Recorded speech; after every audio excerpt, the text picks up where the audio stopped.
So in this video, we will be discussing Fringilla Vigo and Geralt of Rivia's relationship that they shared during his and his Hans's time in Toussaint. Because I definitely think it was a strange relationship. Just in terms of like the circumstances which brought upon this relationship. Because for Fringilla, it was at the start just work for the Lodge of Sorceresses. Like she was doing this for the Lodge, but then eventually it blossomed into something real and intimate. And I think it's very obviously she was very important to Geralt. So yeah, I think it's a very interesting topic to discuss. And yeah, and then also just the fact that I think for Geralt it meant a lot to him because I think she was a sort of escape from reality for him.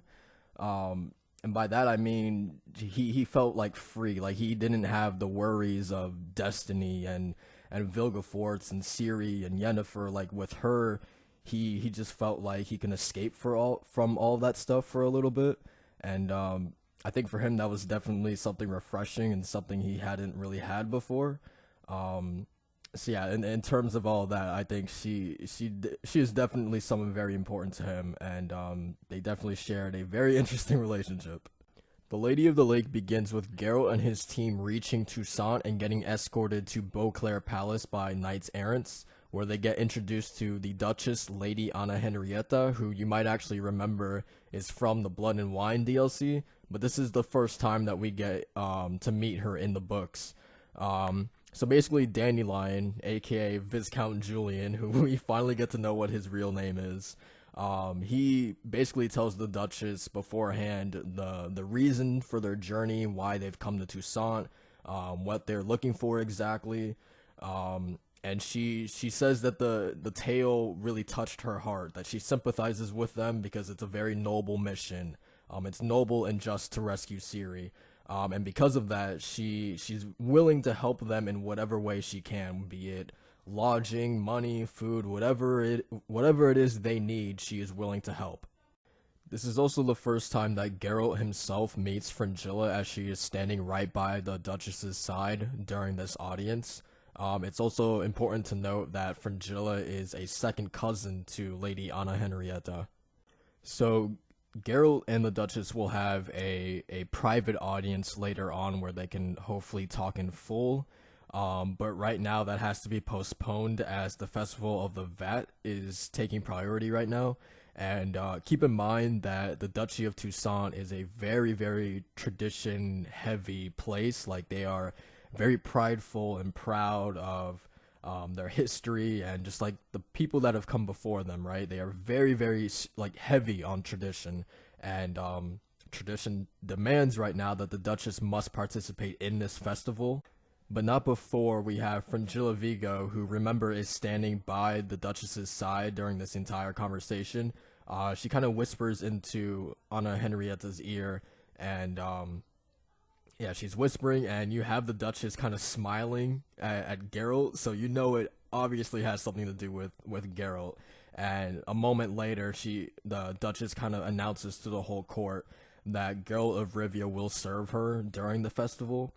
And Geralt is just kind of like, what does that even mean? Like, what does this entail? Like, what do I have to do? And like all the people who kind of like serve the Duchess are all kind of like remember they're like, oh my, like a great honor has befallen you, sir. Like they're all like really happy about it, and Geralt's just like, oh, what did I get myself into? So we fast forward over to the festival itself.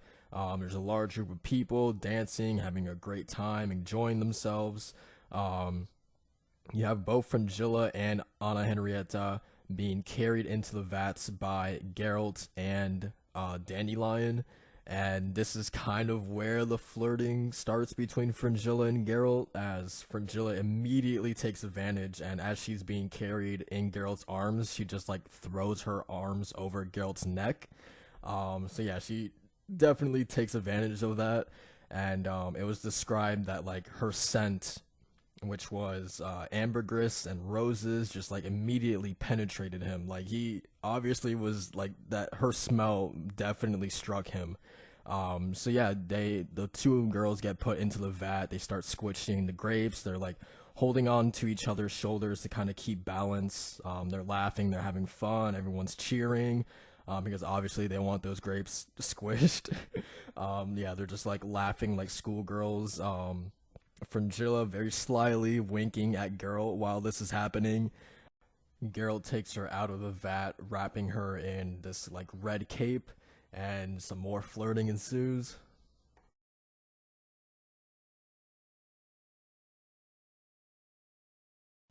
So after the festival, we have Geralt and his gang getting invited to a large feast. We have Kahir, who was sat between these two noble women.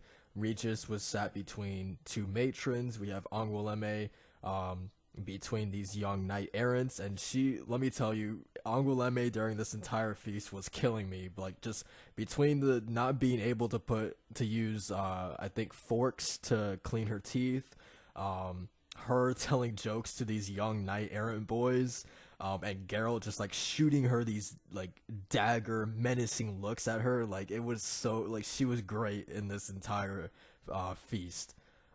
Yeah, I really enjoyed her. And we have Milva, who was sitting next to a baron, and of course Geralt and Fringilla were seated next to each other. So it kind of, again, them just kind of flirting, you know what I mean? This is where the romance kind of starts. From Fringilla, just kind of in a playful manner, asks Geralt, how long must she wait for him to compliment her? And immediately he just says, "You're enchantingly beautiful." Like, this, Geralt knows exactly what to say, man. But anyway, he later, like, just straight up asks her, "You're a sorceress, aren't you?" And she obviously responds, "Yes, I am. But of course, it wasn't my intention to hide that from you. What do you expect? Am I supposed to wear a black hat and, you know, mixing stuff in a cauldron? You know what I mean? Like, she's very sly about it. But anyway, him knowing that she's a sorceress now, he's instinctively very weary of her, and because of that, won't trust her. So of course, him being weary of sorceresses in general, he doesn't believe anything that she's saying right now. Like, she brings up reasons why she's in Beauclair in the first place. She even tells Geralt that she genuinely wants to help him, but he doesn't believe or trust her. He doesn't even think that she's capable of helping him as well. Fringilla gets angry because she believes that Geralt is like cutting her pride and her ambition, and she's like even like raising a knife at him, just like waving it. Geralt tries to like kind of like explain himself. He's like, listen," and she interrupts him back. Like, she's like yelling at this point. She's like, "I can't bear men who apologize," and Geralt just responds with one of his best lines in the entire saga, in my opinion. I absolutely bursted out laughing when he said this.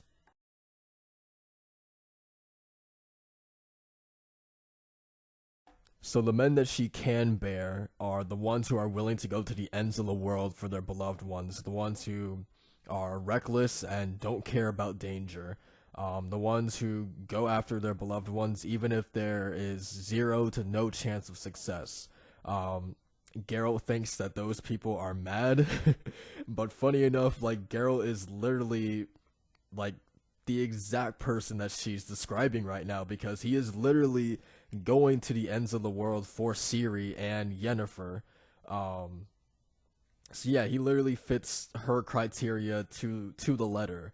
And it's actually pretty funny because at the end of the book, when the Lodge of the Sorceresses are giving their votes to let Ciri go see Geralt at the end of the book, and Fringilla is like one of the last ones to vote, and she gives off her little speech. She talks about Geralt, and she says that he went to the ends of the world for Ciri. So it was really cool and nice to see how that kind of went full circle. Just like her, I don't even know if you would call it full circle, but just her keeping to what she likes about guys. That she likes men who will go, you know, like relentlessly for their loved ones no matter what. Like, she says that in the beginning of the book, and she brings that back up at the end of the book. So yeah, I thought that was really, really cool. So the last little bit of the feast, we actually get to see Fringilla's true intentions come up. She actually makes it painfully obvious that she's trying to keep Geralt in Toussaint, um, because she just keeps insisting to him that, you won't be leaving here in a hurry. You should, settle down in Toussaint for a while, that you're not in any danger while you're in Toussaint, because Toussaint is typically regarded as a insignificant fairy tale duchy, and it's ridiculous and unreal. So, people in Nilfgaard normally don't come over here. So you're safe. You can stay here for as long as you want. So yeah, it's very obvious that she's trying to keep Geralt here, for some reason. Obviously, we won't find that out until later on. But when we do, um, she's doing this on orders for the Lodge to keep Geralt and his team in Toussaint for as long as possible. So with all that being said, he decides to trust her, but you kind of get a sense that Geralt may be onto her a little bit. So after the feast, we move into the library where, weird enough, Geralt and Fringilla have sex for the first time in a library too, which is really weird. First of all, how Sapkowski did that entire sex scene, just like naming all of these books that they were landing on, or that they had to push out of the way, or Geralt using a book at one time to, I think, I'm not gonna get into details, but just the way that he was using, Sapkowski was using the books in the sex scene was really like something I've never seen before. Like, it was really, really strange, but it was different. So I guess that's all you can ask for, right? Make things unique, I guess. But yeah, the library obviously is important because that's the first time they have sex. But also this is also Fringilla giving Geralt information on Ciri, on exactly whose blood runs through her veins, which Geralt previously had not known that information. So that's something he can definitely thank Fringilla for doing. He also, like, how should I explain this? He kind of he actually, just before coming to the library, got in a huge argument with Dandelion, and he actually kind of vents out to Fringilla about it, and they actually sit down and talk, just about love in general and what's going on between Dandelion and Anna Henrietta. And yeah, I think that kind of goes back to what I was saying in the beginning, that Fringilla, to me at least, felt like an escape for Geralt, just someone that he can go to and just get away from all these responsibilities that he had hanging over his head. Someone that he can go to and just like feel at ease, I guess, you know what I mean? So I think this was really the first time we got to kind of see that, just him just venting to her about what just happened with Dandelion.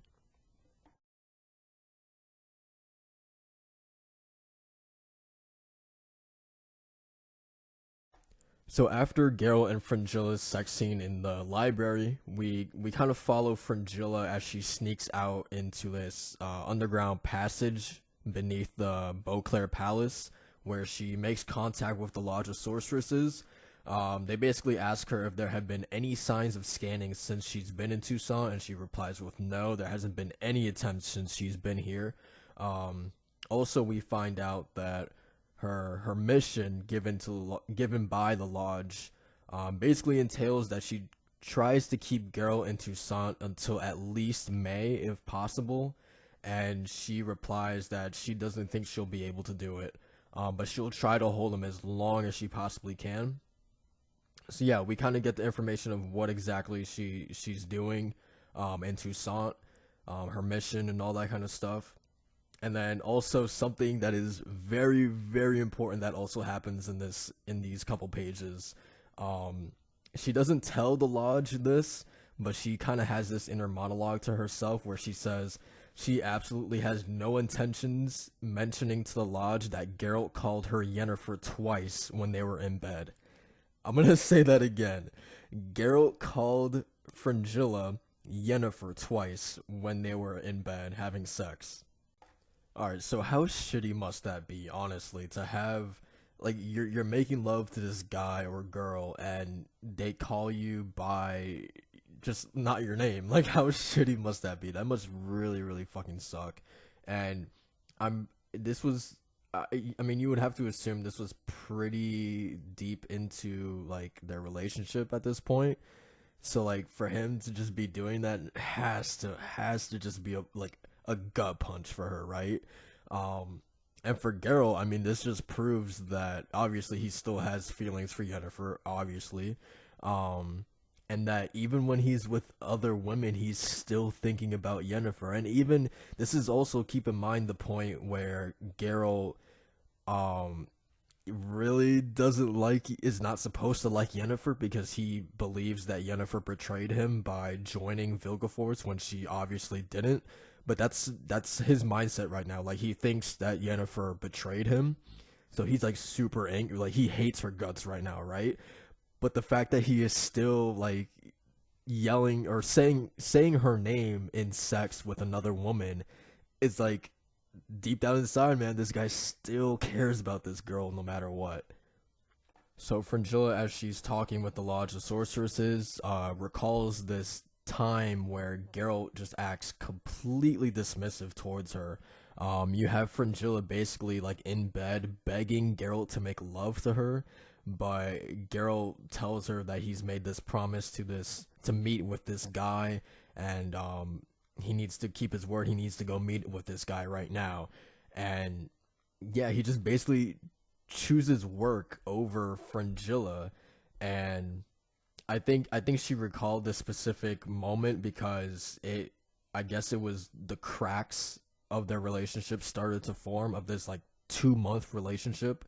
um yeah, I guess this is the moment when it started to sour a little bit between them, at least to her.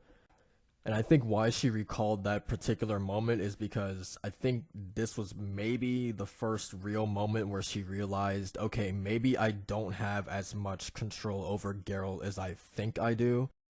And him leaving Toussaint may actually be like a real possibility now. So of course she's like really scared just by that possibility. Um, so yeah, she's continuing talking to the lodge, and she basically lies to them, saying that, oh yeah, Geralt is completely under my control. I can make him do whatever I want. Obviously this is a lie because she just recalled this time where Geralt wasn't under her thumb, wasn't listening to anything she said, right? So yeah, she's lying through her teeth to the lodge. But then she says that Geralt's company is the main issue, as they've been like his company, Angoulême, Cahir, Milva, and Regis, is the main issue here because they are all so anxious to leave Toussaint, and they've been really like prodding and enticing Geralt to leave Toussaint as well. Like Geralt, everyone but Geralt wants to leave Toussaint. Like everyone has just been like, let's get back to the journey. Like let's go back, and like we need to find Ciri. Like let's let's get out of here, Geralt. Geralt has been really the reason why everyone has been stuck in Toussaint for these 2 months. Fringilla actually recalls a moment where she actually gets into an argument with Regis, just basically telling him why it's a good idea for Geralt to stay in Toussaint, and why leaving, like going back on the road, is a bad idea for him. Um, and she basically lists all these reasons for why it's better for Geralt to stay in Toussaint, because he has work. Like this is a Witcher's dream for him. Like there's no shortage of Witcher's work for him in Toussaint. He's making so much money here, and I think that's why I think Geralt ended up getting swept up in the whole fantasy aspect of Toussaint. Like this place really was sort of an escape of reality for him. It was a place where he had basically unlimited work. He was making a ton of money. He had a beautiful woman to go to, waiting for him at night. A girl that he could vent his problems, a girl that he could just talk to freely. Being Fringilla, of course. And I think Fringilla she was able to give him a sort of like maternal love that he hasn't really experienced before. That's something I think that was really, really important to him, just being able to talk with her about things.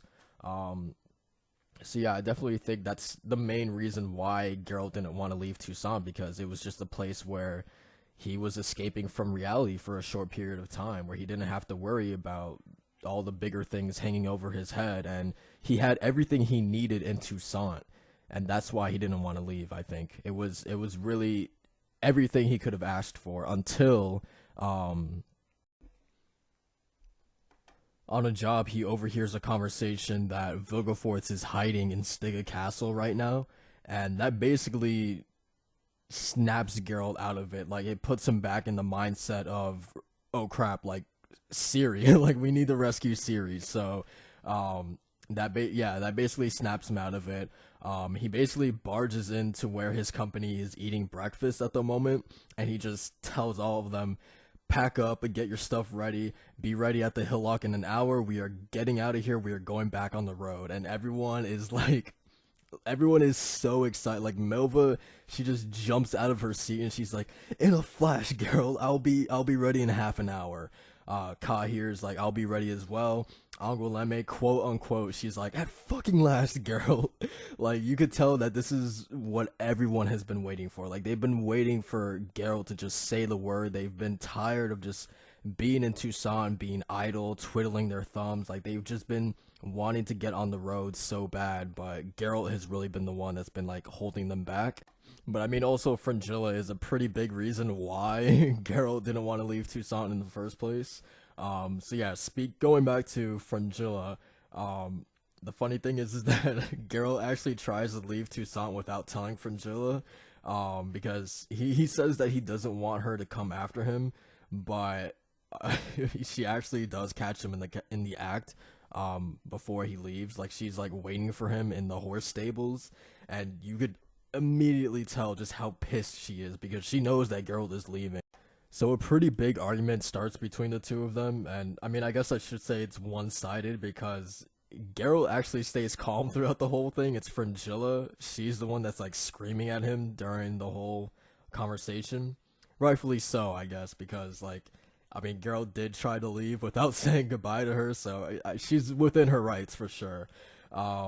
But I mean, Geralt just kind of explains to her that he must ride, and she knows why he has to leave too. And yeah, I mean, she obviously doesn't care about all that stuff because she just wants Geralt to stay with her. She actually does something that she never thought she would. She actually kind of begs Geralt to stay in Toussaint with her. She even says she never thought she would say something like that. Yeah, she begs him. She even says that she thinks she loves Geralt as well. So at this point, it's pretty obvious to Fringilla that Geralt is leaving and that there is nothing she can do about it. So she just kind of accepts it, even though she will have a broken heart. She says it will heal a lot faster than, let's say, having a broken arm. So yeah, she kind of accepts it. She will move on. She will hold her head high. She'll try to leave out of here with some pride and dignity left, even though she is taking this really, really hard. One thing that I really did like that she did, she made a replacement medallion for Geralt because he lost his Witcher's medallion in a previous book. So yeah, she made a replacement one for him.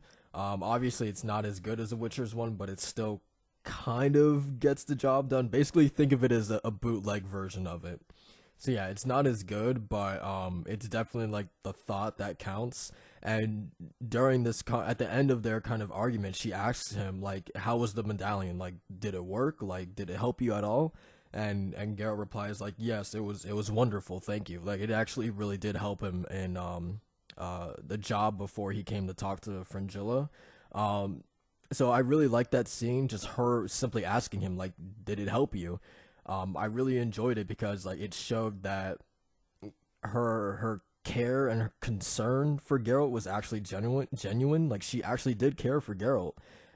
So yeah, that definitely helped any seeds of doubt that I might have had about it if their love was real in the first place.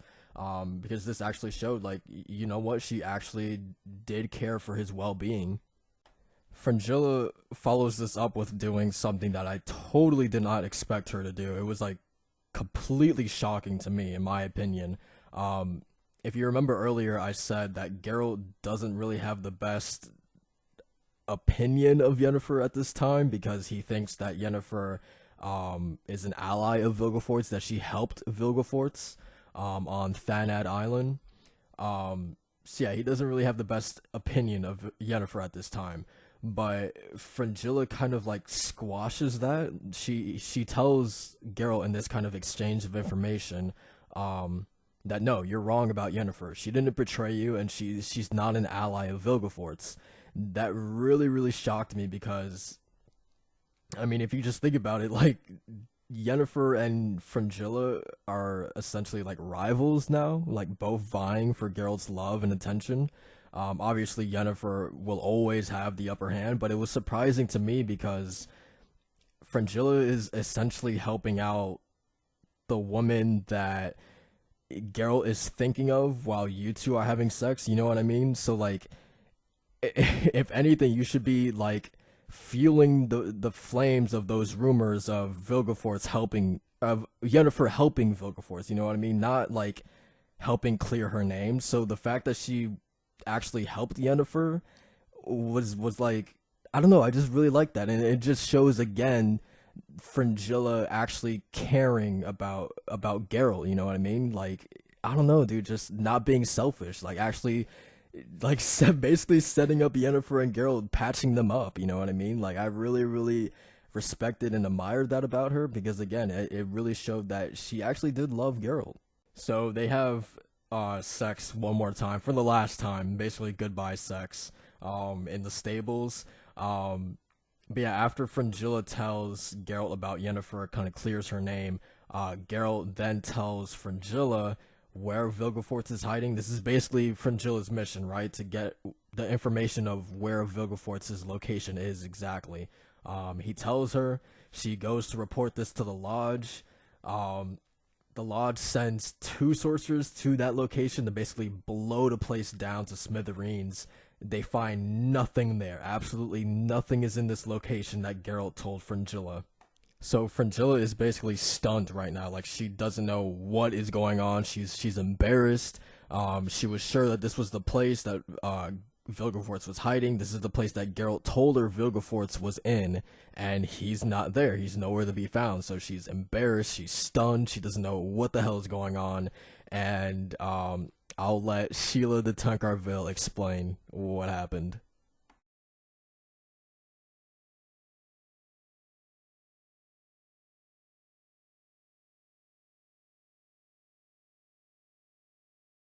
So Geralt basically tricked her and told her the wrong location while he's off to the real location. And I actually kind of felt bad for Fringilla because, like, she's in front of the entire lodge. Like, just imagine how embarrassing this must have been for her. Like, this was her moment to shine, and to have them go basically to the wrong location because this is what Geralt told her would be the actual location. Like, that had to be fucking gut wrenching for her, man. But so yeah, that basically puts a wrap on Fringilla and Geralt's relationship that they shared in Toussaint. Um, it's definitely a roller coaster of a relationship. It definitely had its ups and downs, without a doubt. But yeah, I mean, I really enjoyed it because, like I said in the beginning of the video, it started as just work for Fringilla. Like she was doing this just for the lodge, but then she actually did fall in love with Geralt at the end of it. And even Geralt says that he thinks he fell in love with Fringilla too in his own sort of weird way. Um, and then it's just crazy to me to think that Fringilla still loved Geralt despite Geralt, like, all Geralt was thinking about was Yennefer when they were sleeping together, and but Fringilla still loved him despite all of that. So like, I don't know, man. Like I wouldn't be able to go through that. Um, but yeah, I mean, I enjoyed their relationship. It was fun to read. I'm disappointed that CD Projekt Red actually didn't put Fringilla in the Blood and Wine DLC. Like that was perfect opportunity to fit her in because she was so underutilized in the main game, but that is a different topic for a different day for sure. But yeah, thank you guys for watching. Um, don't know what my next topic discussion video will be, but we will see. It should be fun. Thank you guys for watching.